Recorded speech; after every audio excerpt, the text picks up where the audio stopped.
আমি আর পারতেছি না ভাইয়া। আমি এখন ভাইয়া বাংলাদেশে আমার ছেলে মেয়ের কাছে বিয়া যেতে চাই।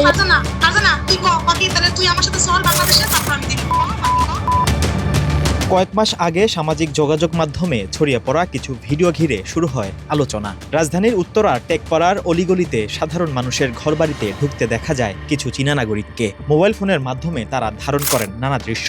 অনেকের মনেই তখন প্রশ্ন ওঠে, চীনা নাগরিকরা কেন সাধারণ মানুষের ঘরবাড়িতে ঢুকে এসব ভিডিও ধারণ করেন?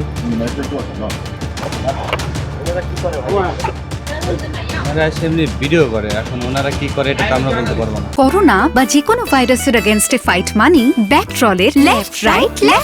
প্রাথমিকভাবে সংশ্লিষ্ট চীনা নাগরিকদের পক্ষ থেকে দাবি করা হয় বাংলাদেশে নিজেদের পণ্যের প্রচারের জন্যই এসব ভিডিও ধারণ করা হচ্ছে। তবে অনুসন্ধানে মিলেছে ভিন্ন তথ্য। পণ্যের প্রচারের আড়ালে এই চীনাদের ছিল ভিন্ন উদ্দেশ্য। ভিডিও ধারণের এই তৎপরতাকে ফাঁদ হিসাবে ব্যবহার করা হচ্ছিল। তাদের মূল টার্গেট ছিল দরিদ্র পরিবারের তরুণীরাই। মাত্র কয়েক হাজার টাকার বিনিময়ে তাদের ভিডিও ধারণ করা হতো। পরে এসব ভিডিও পাঠানো হতো চীনা সামাজিক যোগাযোগ মাধ্যম উইচ্যাটে। আছে একটা মেয়ে আছে, লেখাপড়া করে না অত বেশি, বাট মেয়েটা একটু সুন্দর বলা যায় আর কি, গার্মেন্টসে কাজ করে। অনুসন্ধানে জানা গেছে এই ভিডিওগুলো পরে হয়ে উঠত এক ধরনের ক্যাটালগ। চীনে অবস্থান করা পুরুষদের এসব ভিডিও দেখানোর পর বাংলাদেশি তরুণীদের জন্য দেওয়া হতো বিয়ের প্রস্তাব। চীনে গিয়ে ভাগ্য বদলের স্বপ্নে বিভোর হয়ে অনেক তরুণী সেই প্রস্তাবে রাজি হয়ে যেতেন। এরপর তাদের চীনে পাঠিয়ে দেওয়া হতো, আর সেখানে গিয়ে তারা নতুন বাস্তবতার মুখোমুখি হতেন। টাকাটা চাইছে মোবাইল, এই 2 টাকার মোবাইল নিয়ে কি করবে? মাথা সুদের যে তুই পুলিশ ডাক, তুই আমি টাকা মোবাইল। বাংলাদেশ প্রতিদিনের হাতে আসা এক ভুক্তভোগী নারীর অডিও বার্তায় উঠে এসেছে এমনই এক অভিযোগের চিত্র। এক চীনা নাগরিককে বিয়ে করে চীনে যাওয়া ওই নারী তার উপর নির্যাতন ও প্রতারণার ঘটনা কান্নাজড়িত কণ্ঠে তুলে ধরলেন। এই দেশের 2.5 লাখ টাকা ওনারা দাবি করতেছে আমার কাছে, বলতেছে 2.5 লাখ টাকা দিয়ে তুমি এখান থেকে পরে যাও। বাংলাদেশে 80 লাখ টাকা। বাংলাদেশের 80 লক্ষ টাকা? জি এই টাকাটা তাদেরকে দিতে হবে, দিলেই আপনাকে ছেড়ে দিবে। জি, কিন্তু আমি কোত্থেকে দিব? আমি তো মধ্য ফ্যামিলির একটা মেয়ে, আমি কোত্থেকে আমার দেওয়ার মতো কোনো সামর্থ্য নাই। কিছু হলে গায়ে হাত তোলে, মানে ঠাস ঠাস থাপ্পড় মারে। তারপর যদি কিছু খাবার চাই তাহলে বলে খাবার নাই, না খাওয়ায় রাখে। এরকম ভাবে অনেক টর্চার করতেছে। এই অভিযোগের সত্যতা ও এর সঙ্গে জড়িত ব্যক্তিদের ভূমিকা যাচাই করতে অনুসন্ধান চালানো হয় উত্তরার টেকপাড়ায়। স্থানীয় বাসিন্দাদের সঙ্গে কথা বলে পাওয়া যায় আরও কিছু তথ্য। তাদের অভিযোগ, চীনা নাগরিকদের সাথে এই এলাকায় ঘোরাফেরা করতেন স্থানীয় কিছু লোক। তারাই চীনাদের বিভিন্ন গলি ও বাসাবাড়িতে নিয়ে যেতেন। নারীদের সঙ্গে পরিচয় করিয়ে দেওয়া থেকে শুরু করে ভিডিও ধারণে সহযোগিতা করতেন। বিনিময়ে মোটা অঙ্কের অর্থ লেনদেনের অভিযোগও রয়েছে।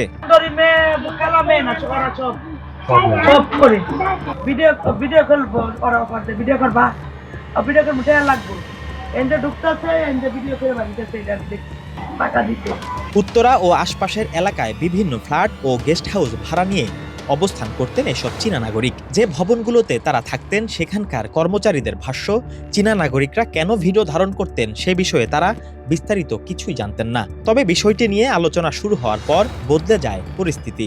অভিযোগের কেন্দ্রে থাকা কয়েকজন চীনা নাগরিক রাতারাতি সেখান থেকে চলে যান বলে জানান সংশ্লিষ্টরা। আমরা শুধু দেখি এইটুকুই যে ওরা বাইরে বেরিয়ে ভিডিও করে।